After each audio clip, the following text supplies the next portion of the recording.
અખંડ ભારતીય તાર્કિક બુદ્ધિ ટાઇટલથી ધર્મેશ. આજે એક નવી કહેવત પર ચર્ચા કરીએ. કર્યા વગર કંઈ મળતું નથી અને કરેલું ફોકટ જતું નથી. તમારા મોઢામાંથી નીકળેલો એક અક્ષર અને તમારી ટચલી આંગળીથી તમારું કરેલું કાર્ય વ્યર્થ હોતું નથી.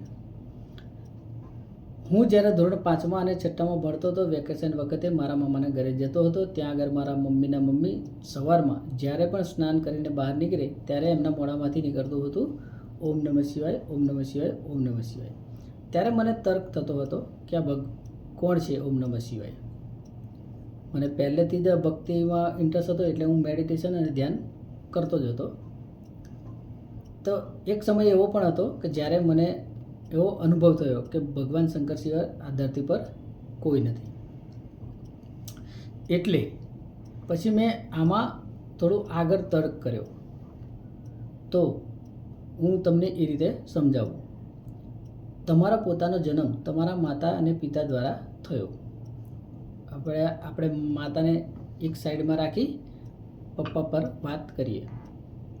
તમારા પપ્પા, એમના પપ્પા, એમના પપ્પાના પપ્પા, એમના પપ્પાના પપ્પા, આમ ક્યાંય તમને અંત નહીં મળે. એટલે તમારે માનવાનું છે કે હું ભગવાન શંકરનો અંશ છું, શિવાંશ છું. જ્યારે તમારે આવું માની લેશો એટલે તરત તમારા દિમાગમાં અંકુર ફૂટશે બુદ્ધિનો, અને તમને અનુભવ થઈ જ જશે તમારા હૃદયમાં જે શિવ ઉત્પન્ન થશે એનો. બરાબર? એટલે કહેવાનો ટોટલ અર્થ આ છે કે તમારા મોઢામાંથી નીકળેલો અને તમે સાંભળેલો એક પણ અક્ષર વ્યર્થ નથી જતો.